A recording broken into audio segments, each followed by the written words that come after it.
This is Smart Poker Study episode number 195. Pull the trigger on aggressive positive EV plays. In last week's episode number 194, I discussed the leak of skipping positive EV aggressive plays because you're afraid of losing money, making a mistake, or looking like a fool. It's poker study time, y'all. I'm glad you're along for the ride on this poker journey of mine. Thank you so much for sharing the show and spreading the word to all of your poker pals. And speaking of poker pals, I've got quite a few of them supporting me over there on Patreon.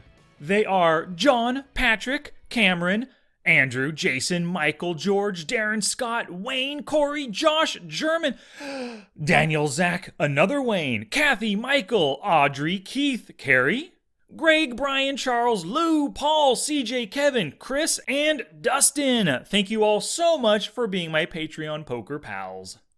Your support shows me that you enjoy the show and that you want me to podcast day in and day out for the rest of my life. So to start your own support of the show, to follow in the poker footsteps of these fabulous people I just mentioned, please go to patreon.com/smartpokerstudy in order to start your support. There are different levels of support with different rewards attached, and just a couple days ago, I sent out the July Rewards podcast and the Rewards training video. The podcast was all about utilizing your poker table image to extract value out of your opponents. And in the training video, I gave you a checklist of questions to ask yourself when you're working on your post-flop calling. And I also gave a focus session video where I showed you how I ask myself various questions and the kinds of things I think about before I make those post-flop calls.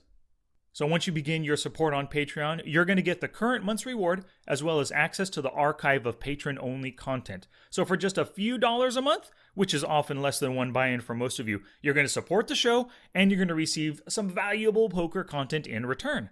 So once again, go to patreon.com/smartpokerstudy to start your support. Alrighty, let's resume our leak plugging, people. So last week I discussed the leak of abstaining from positive EV aggressive opportunities, and for the most part it's due to some kind of fear. So in this episode, I'm going to give you strategies to help you plug this leak. Please visit the show notes page for everything I discussed today, along with screenshots and links at www.smartpokerstudy.com/pod195. And while you're there, please sign up for the weekly boost for exclusive poker strategy direct to that inbox. Ahoy, mateys! It's time! Gambate! Very well. Where do I begin? I said in that prior podcast last week that there is not a good way to calculate the cost of this leak. But I've given it more thought, and I've found a good way to do so. Granted, it's still an estimate, because who knows if your bluff would have earned the pot, or if your value bet would have actually been called and given you value. But this is going to give you some numbers to work from, and hands that you can review at the same time.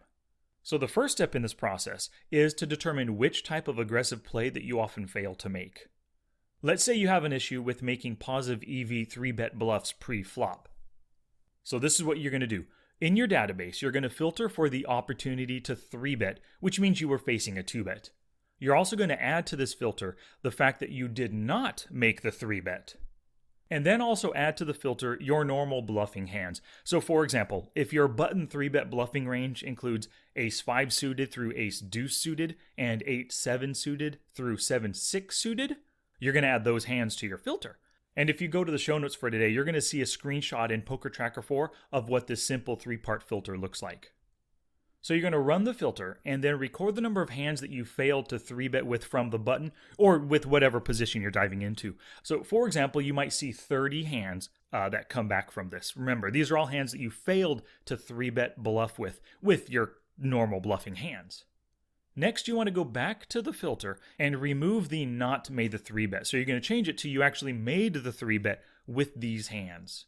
Run the filter, and then you're going to record your win rate. And for example, maybe you ran the filter where you did make a 3-bet with these bluffing hands, and you had 28 hands come back at a positive 118 big blinds per 100 hands.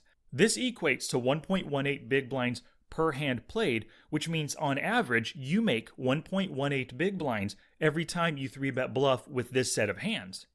So because you abstained from 3-bet bluffing with those 30 prior hands, you've missed out on 35.4 big blinds of profit, which is the 30 hands times the 1.18 big blinds per hand. Now, you want to remember that this is just an estimate, this positive 35 big blinds that you missed out on. But it's an eye-opening estimate designed to spur you to do more 3-bet bluffing with hands and in situations that you know are positive EV. Alright, so let's get to plugging this leak. I'm going to give you 5 general strategies first, and then after the break, I'm going to dive into how to plug specifically those 3 manifestations of fear that we talked about in the last episode. So the first general leak plugging strategy is that you need to follow the play with purpose tasks that I give you, or if you're doing this on your own, come up with your own tasks. So at the end of this podcast, in my challenge, I'm going to give you 2 tasks. One is a pre-flop task, one is a post-flop task that you need to do, that you need to practice in your upcoming play sessions. And you have the time to put in the practice, so you need to do it in order to improve this area of your game. Because basically, no practice equals no improvement. Step 2 is to get gutsy. So during your pre-session warm-ups, I want you to make a commitment to getting gutsy and pulling the trigger on the positive EV aggressive opportunities that you spot. By focusing on it in your warm-up, you're going to be more likely to pull the trigger when it comes time to do so. Put a sticky note on your computer and write down something that says, make the gutsy positive EV play. And I don't want you to hang it below your computer monitor. Stick it on the top so it hangs over the screen, so that it's more likely to draw your attention as you play. The third general step I want you to take is to tag each of these get gutsy hands for later review. So in Poker Tracker 4 or Hold'em Manager, create a tag that says get gutsy on it. And as you play a session, tag each hand where you know that getting aggressive is positive EV, whether you make the play or not. Tag it so you can study it later on. The fourth thing I want you to do is to change your attitude. So if fear is compelling you to skip positive EV aggressive plays, consider what you're telling yourself as you play. You might find yourself thinking something like, I don't want to risk 50 big blinds. Or you might think to yourself, I don't want to screw up here. Or you might think, I don't want them to think I'm a donk. So instead of those thoughts, try this one instead. Here it is. This is a great opportunity to exploit my opponent. I'm gonna take it, tag the hand, and learn from it. With this attitude in place, you'll be more likely to pull the trigger when you spot those positive EV aggressive opportunities. And the final thing I want you to do is hand history review sessions. So every single one of those get gutsy hands that you tagged, you must spend the time to review each of them the following day in your study session. As you review the hand, figure out if that gutsy action was actually correct. Take out Flopzilla or whatever kind of poker equity calculator you want to use, into your opponent's preflop range, your hand, and the board. Of course, from preflop, you want to narrow the range from the flop, the turn, the river, up to the point where you have the that positive EV aggressive option right there. So now look at your opponent's range and the board and ask yourself, would my opponent have folded here against my bluff? Or ask yourself, would they have given me value here against my value bet? Also, consider what bet sizing would have most likely yielded the result that you would have wanted. Today's podcast is brought to you by Audible. Get a free audiobook download and a 30-day free trial at audibletrial.com/smartpokerstudy. They have over 180,000 titles to choose from for your iPhone, Android, Kindle, or your MP3 player. And of course, they have my 3 books, How to Study Poker Volumes 1 and Volume 2, as well as Preflop Online Poker. Because you listen to this podcast, I know that you're a fan of learning. And Audible has thousands upon thousands of non-fiction titles to choose from for your learning.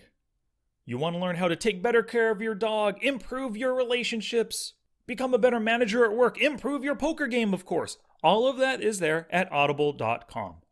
So for your free audiobook and 30-day free trial, go to audibletrial.com/smartpokerstudy.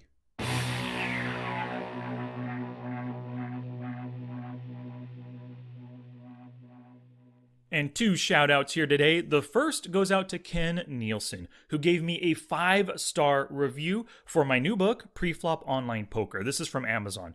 He titled it, First Book of a New Classic Poker Series. And here's what Ken said. When I think of the classic poker books that changed everything in poker, I think of Doyle Brunson, Dan Harrington, and Jonathan Little books. But after reading Sky's first book of this series, we may have to add Sky Matsuhashi to the list. Most poker books are great for teaching you moves and advanced plays, but never really teach of how to be a real deep thinking poker player from the beginning. We have all seen on TV a professional look at his cards and see a hand like Jack 10, suited of hearts. Sometimes they raise, sometimes they call, or fold, and then they shock you and 3-bet shove all in with the hand. Do you know why? They do, and you can too if you follow the teachings in this book. This book is entirely based on pre-flop play and will teach you step by step how to think as a poker player. If you honestly work hard and follow Sky's advice, you can and will become a very solid player. This book is not just for beginners. I've been doing well over the past several years, and I am learning from this book how to become an even better poker player. I can't wait for the next book, Sky! Let me be first to say this. The classic poker writers will be Brunson, Harrington, Little, and Sky Matsuhashi. Wow, thank you so much for that review, Ken. It blew me away when I read that. Your words are so very kind. I appreciate that. I would love that to be the case. I'd love that to be true. So only time will tell, I guess. But thank you very much, Ken. And for everybody else, if you want to leave that 5-star review or 4-star, whatever it is, I just want you to leave an honest review because your reviews on Amazon help to spread the word about the book. And one more shout out goes to CK for purchasing the Smart HUD by going through smartpokerstudy.com/smarthud. He downloaded this, or possibly she, I'm not sure what CK stands for. They downloaded this for Poker Tracker 4, and now they're utilizing it to mash their opponents into the ground, into the felt, and take their chips, actually. So thank you very much, CK, for making this purchase and for supporting the show. Alrighty, back to class, poker people. Let's talk about plugging each manifestation of fear. So, in the prior episode, I talked about there were 3 fears most likely associated with not pulling off those positive EV aggressive plays. Number 1 was a fear of losing money. Number 2, a fear of making mistakes. And number 3, a fear of looking like a fool. So let's dive into each of these. Number 1 was fear of losing money. Here's what I recommend that you do. You must drop down in stakes or add enough to your bankroll to put it between 40 and 100 buy-ins. The closer you are to 100, the better. For sit and go and MTT players especially, I do recommend 100 at a minimum, but maybe 200 buy-ins. For cash players, anywhere from 40 to 100. Now I know that you should be following some bankroll rules, but pride often gets in the way. We feel that we are good enough to play 25 or 50 NL or 100 NL, but our bankroll just isn't there yet. Well, what's more important, appeasing your pride and playing at the higher buy-ins with scared money, or playing at the right level, feeling confident with your decisions and not letting the money on the line screw with your game? Be honest with yourself and assess the quality of your decisions at the level you play. If your play does not change between 5 NL, 10 NL, 25 NL, or even 50 NL, that's great. But if there's a decline in your level of play when you jump up to 100 NL, then you must stick with the 50 NL level, or even lower if your bankroll decides that. You can take occasional shots at those higher levels, especially when you're feeling good and you're making great decisions, but stick with those lower levels for the majority of your play. Also, another thing that helps me a little bit at least is that I try not to think in terms of money, but I try to think in terms of big blinds instead. This really helps for cash games. You are not opening to $1.50. Think of it instead as you're opening up to 3 big blinds. And you're not 3-betting to $5. Instead, it's 10 big blinds that you're raising it to. Lastly, dropping down in stakes, it can help with those other 2 fears of making mistakes and looking like a fool. So let's just dive into the next one, which was number 2, a fear of making mistakes. Now, overcoming this fear, it's easier said than done. When you believe mistakes should never happen, this puts undue pressure on yourself to perform flawlessly. This pressure is going to create anxiety in your play, and it'll cause you to question every single play that you make. Putting some good thought into every decision is important, but second-guessing yourself, it's going to cause you to just make more mistakes in the long run. You are going to make mistakes. Everybody makes mistakes. Just accept it. If we never make mistakes, we're never going to learn, right? I've only become a decent poker player because I've made a lot of mistakes. I've tagged those hands, and I've tried to learn from them. What I want you to do is to develop this attitude and put it on a sticky note, actually. Mistakes are my opportunity to learn. So get to practicing, drop down in stakes like I already mentioned, so that the money is not a factor. Choose one aggressive skill at a time to work on, and find every opportunity to profitably employ that skill.